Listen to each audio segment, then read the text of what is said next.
L'USS Défiant, NX 74205, prototype de sa classe, est une véritable légende dans l'univers de Star Trek Deep Space Nine.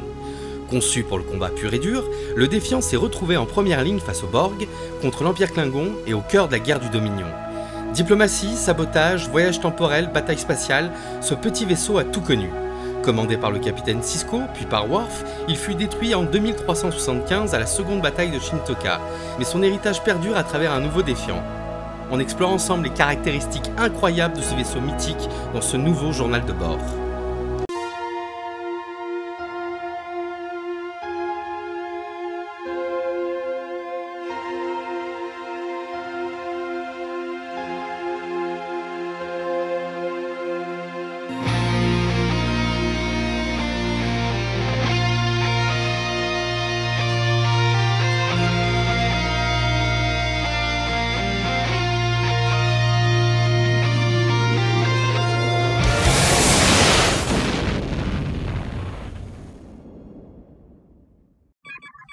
Le développement du Défiant débuta vers 2366 en réponse à la menace Borg pesant sur la Fédération.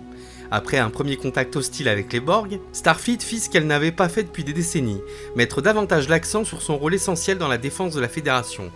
L'élaboration des plans d'une telle défense nécessitait un vaisseau capable de combattre les Borg. La défaite cuisante de la Fédération lors de la bataille de Wolf 359, entraînant la perte de près de 40 vaisseaux et de plus de 11 000 hommes d'équipage face à un seul vaisseau Borg, prouva que les défenses de la Fédération étaient terriblement inadéquates, et des plans furent lancés pour la production d'un vaisseau plus apte au combat. Officiellement classé comme vaisseau d'escorte, le Défiant n'était rien de moins que le premier modèle de vaisseau de guerre conçu par Starfleet pour combattre les Borg.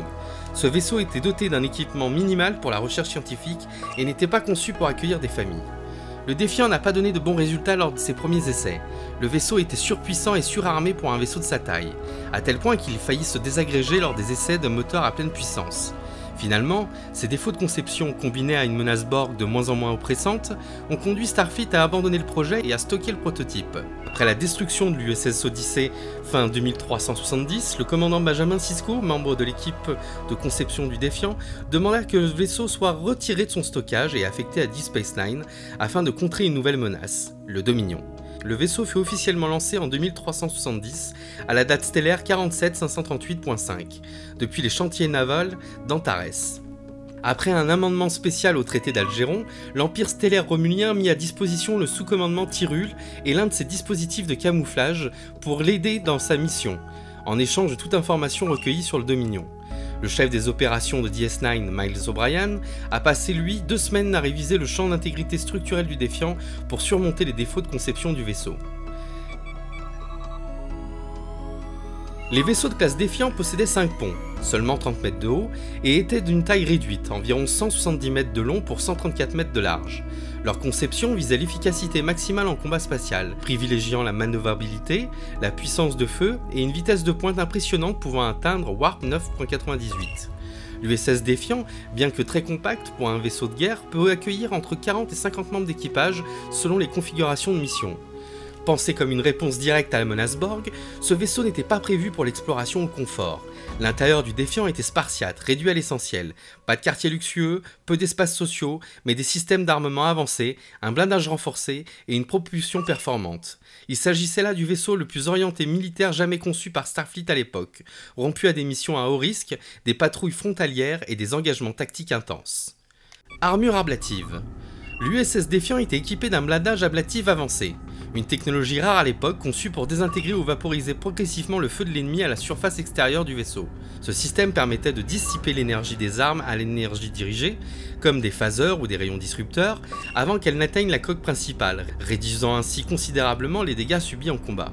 Cela faisait du Défiant un adversaire redoutable, capable de s'engager dans des combats frontaux prolongés, là où d'autres vaisseaux auraient été forcés de battre en retraite. Fait notable, en 2372, certaines sections de Starfleet ignoraient encore officiellement l'existence de ce blindage, soulignant son caractère expérimental et classifié au moment de son déploiement. Ce niveau de protection explique en partie pourquoi le Défiant pouvait rivaliser avec les vaisseaux du Jem'Hadar, voire même participer à des engagements contre les Borg. Dispositif de camouflage. Après l'apparition de la menace du Dominion fin 2370, un amendement spécial au traité d'Algéron autorisa l'équipement du Défiant d'un dispositif d'occultation romulien. En échange de la fourniture de ce dispositif, la Fédération accepta de partager tous ses renseignements du Dominion avec le gouvernement romulien. De plus, l'utilisation de ce dispositif n'était autorisée que dans le quadrant Gamma, bien que le capitaine Sisko ait violé cette disposition à de nombreuses reprises. L'utilisation du dispositif d'occultation était initialement supervisée par le sous-commandement Térul, mais les Romuliens cessèrent ensuite cette supervision. En raison de la quantité d'énergie utilisée par le Défiant, le camouflage ne cachait pas complètement le vaisseau des capteurs Jem'Hadar pendant le fonctionnement normal. The Warhead. L'USS Défiant était équipé d'un module unique et redoutable, le Warhead, une section amovible intégrée à la proue du vaisseau. Ce module servait à la fois de compartiment abritant le bouclier déflecteur principal, mais il contenait également 6 torpilles photoniques prêtes à l'emploi, et était équipé de son propre système de propulsion à impulsion. Conçu comme une arme de dernier recours, le Warhead avait la capacité de se détacher du vaisseau et de s'écraser directement sur une cible ennemie à grande vitesse, dans un impact équivalent à une frappe kamikaze. Un véritable bélier spatial. L'objectif, infliger des dégâts massifs, voire fatals à des vaisseaux ou installations hostiles d'une puissance supérieure. Mais cette puissance avait un prix. Une fois le Warhead largué, l'USS Défiant perdait son bouclier déflecteur, essentiel pour le vol en distorsion. Autrement dit, le vaisseau devenait incapable de se déplacer à vitesse warp, le rendant extrêmement vulnérable jusqu'à ce que les réparations puissent être effectuées. Le Warhead incarnait parfaitement la philosophie du Défiant, un petit vaisseau conçu pour frapper fort, et survivre à l'impossible, quitte à s'endommager gravement dans le processus. L'emplacement de la passerelle. Contrairement à la plupart des vaisseaux de Starfleet dont la passerelle de commandement est située sur le pont supérieur, généralement au sommet de la soucoupe, l'USS Défiant déroge à cette règle en raison de sa conception résolument axée sur le combat. La passerelle du Défiant est implantée au cœur du vaisseau, en position centrale et encastrée dans la structure du module principal, afin de la protéger au maximum des tirs ennemis. Cette configuration, héritée des principes de conception militaire, offre une meilleure résilience en cas de dégâts importants, en particulier lors de combats rapprochés comme ceux menés contre les Jem'Hadar et les Borg. L'accès à la passerelle se fait principalement par des couloirs étroits et renforcés, venant accentuer la nature claustrophobique du Défiant, mais aussi sa compacité stratégique. Cette disposition permet à l'équipage de garder un contact rapide avec les autres sections vitales, comme les quartiers techniques, les systèmes d'armement ou la salle des machines. Cette position centrale renforce le caractère robuste du vaisseau et son rôle de tank spatial, capable de résister à des assauts violents tout en assurant la continuité de commandement, même dans des situations critiques.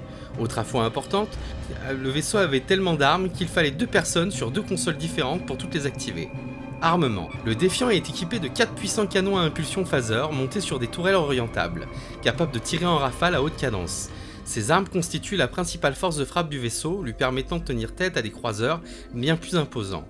À cela s'ajoutent des bandes phaser traditionnelles, assurant une couverture défensive à 360 degrés contre les chasseurs ennemis ou des vaisseaux rapides. L'USS Défiant dispose de lanceurs de torpilles photoniques, à l'avant et à l'arrière.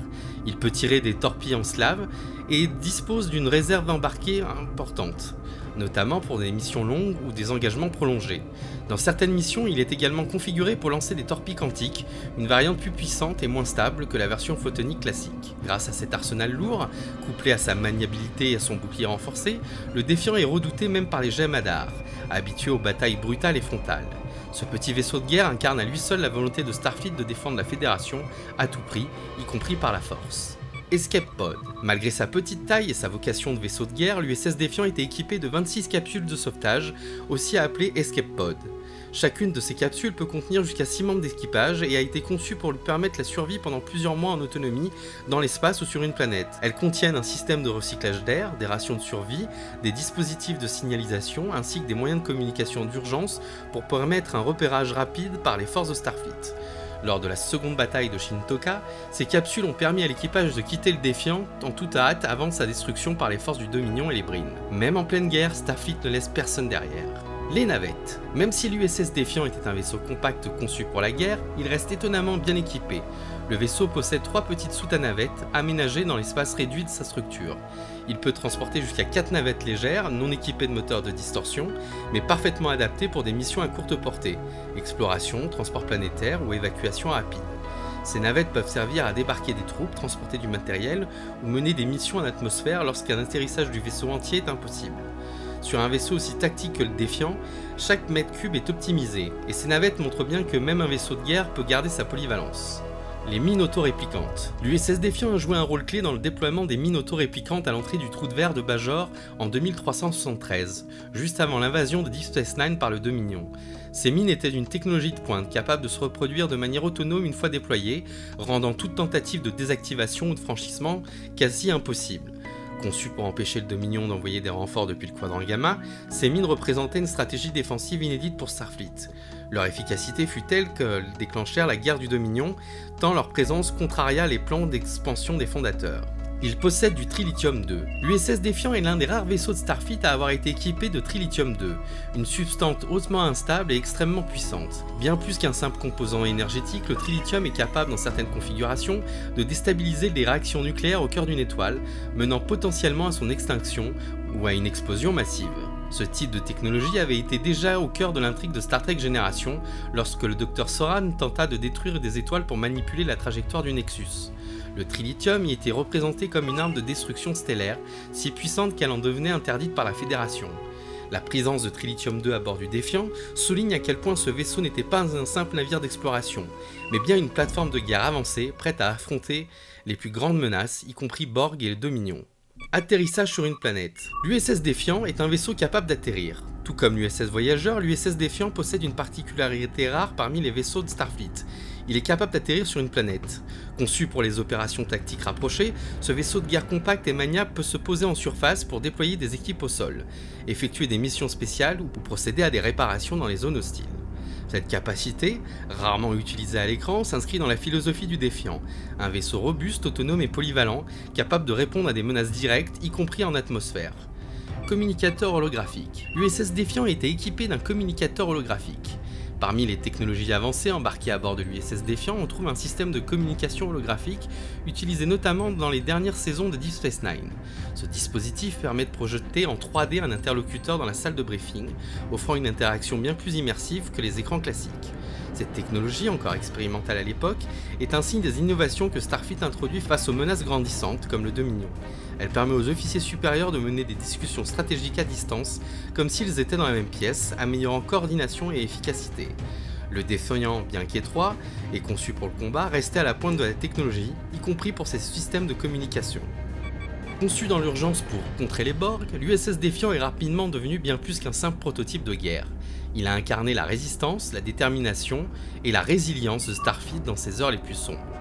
Qu'il s'agisse de missions d'infiltration, de batailles spatiales épiques ou de voyages dans le temps, le Defiant a toujours répondu présent, porté par des officiers comme Sisko, Worf, Dax ou Kira. Il a prouvé qu'on n'avait pas besoin d'être grand pour marquer l'histoire. Même après sa destruction, son nom a perduré, symbolisant la force tranquille et la ténacité de l'équipage de Deep Space Nine. Le Defiant, c'est le cœur battant de la série, un vaisseau culte pour tous les fans de Star Trek. Merci d'avoir suivi ce journal de bord. Si vous avez aimé cette plongée dans le lore du Defiant, pensez à liker, commenter et à vous abonner pour de futurs voyages à travers les étoiles. Pour la prochaine vidéo, vous pouvez voter entre les Xindi et l'USS Enterprise E. Allez, à bientôt dans l'univers de Star Trek.